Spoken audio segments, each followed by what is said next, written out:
Yep. Hello and welcome back to the channel. If you're new here and you don't know my face, my name is Stephanie Jean and this is my channel where I like to talk about stuff on the internet.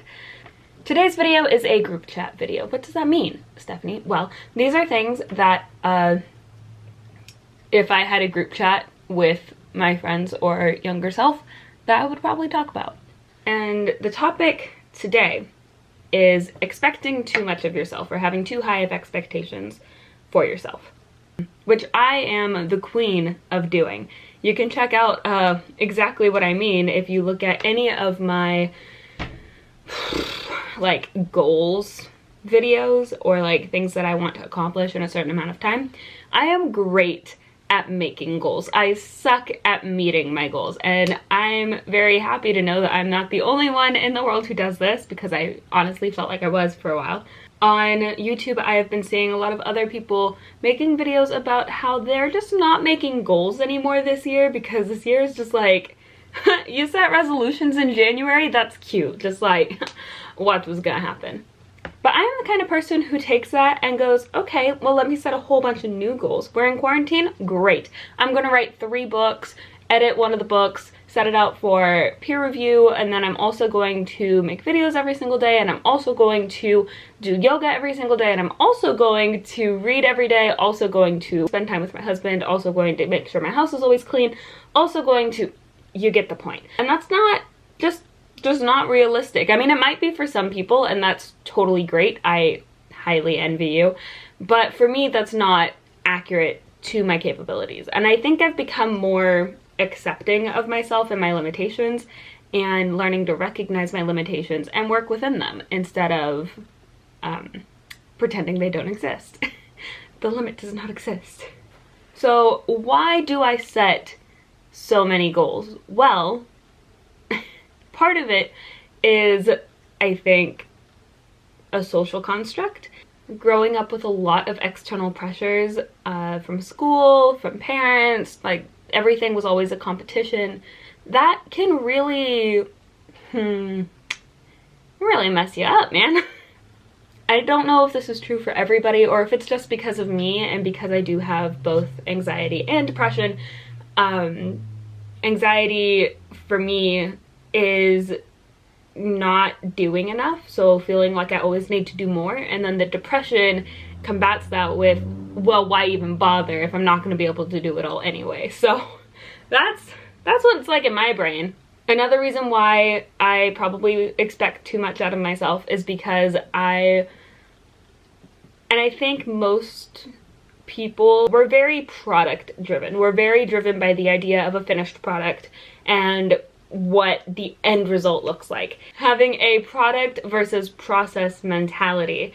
And I think social media also contributes to this. A lot of times we see videos on YouTube that have already been edited of people having really great weeks, you know, like what I ate in a week, and it's just like all healthy food, they meal prepped, everything looks perfect, but the process of getting to that place, of being able to do that, like, isn't shown. It's not something that's expressed.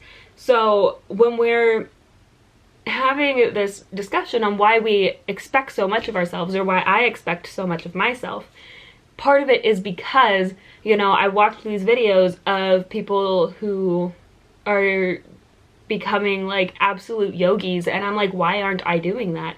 I need to be that good at yoga and be that dedicated to it. And it's honestly, for me, this is a different conversation, but dedicating myself to things I enjoy is actually kind of hard, and that's probably just the depression, but it's really hard for me to stick with something consistently. Consistency is like the bane of my existence, and this just like comparison of other people's product and our own process and not getting the product that looks like theirs, it's just you know, it's just a bunch of bleh.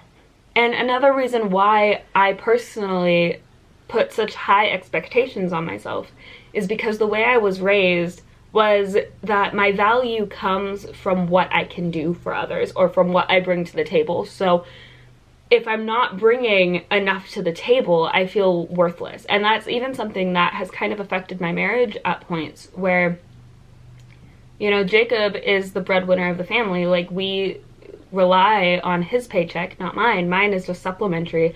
I work part-time, and right now, I mean, I'm not working at all. And I don't make money from YouTube, you know. I doubt I'll ever make money from YouTube. But there was a time, if I didn't consistently grow on YouTube and didn't have influx of subscribers or watch time, and then I can't monetize until I have those things, I just kind of felt pointless. Even though I enjoy making videos and I enjoy posting them and having them to look back on. I think it's fun and I like it.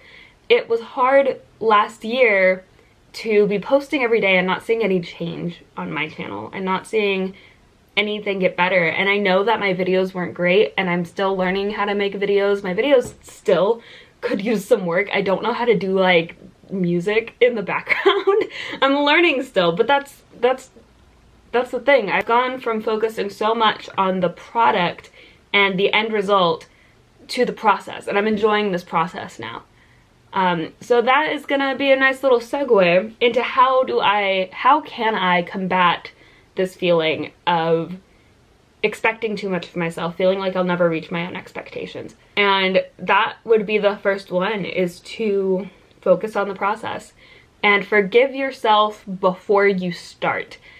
This is something that's really been helping me lately. Is at the beginning of the day, I make my 3 goals. You know, y'all know I love working in threes and I love making goals. So I've tried to limit myself, instead of making this huge to-do list, to just have 3 goals a day.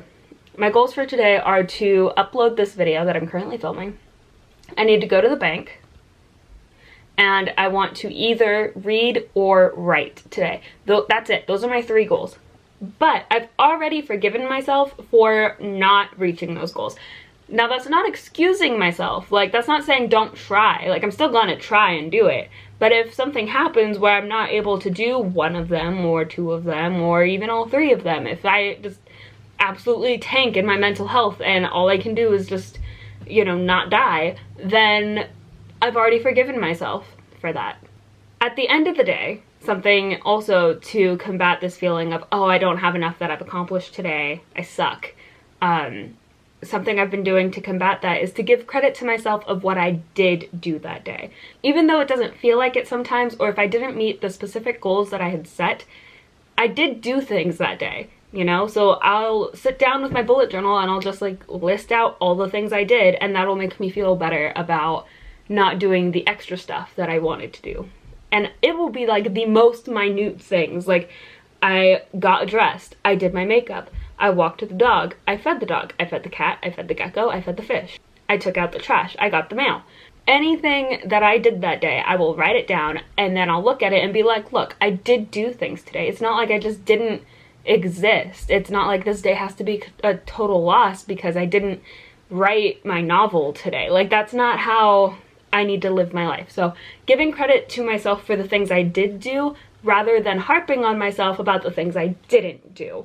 At the core of all of this is I need to remember that my value does not come from what I can do or what I bring to the table. And this is something that I've been working on in therapy. It's actually really difficult for me, and that's kind of like the core of it. I expect a lot of myself because I expect my goals or my accomplishments to be what defines my value, and it's not. And I'm gonna say that's the takeaway from this. If you learn nothing else from this video, your value does not come from your accomplishments. Your accomplishments do not define your value. As always, you guys can connect with me online at p_StephanieJean on Twitter, Instagram, and TikTok. And I need to upload this footage and go to the bank. So I'll see you in another JuneTube video tomorrow. Love you, bye!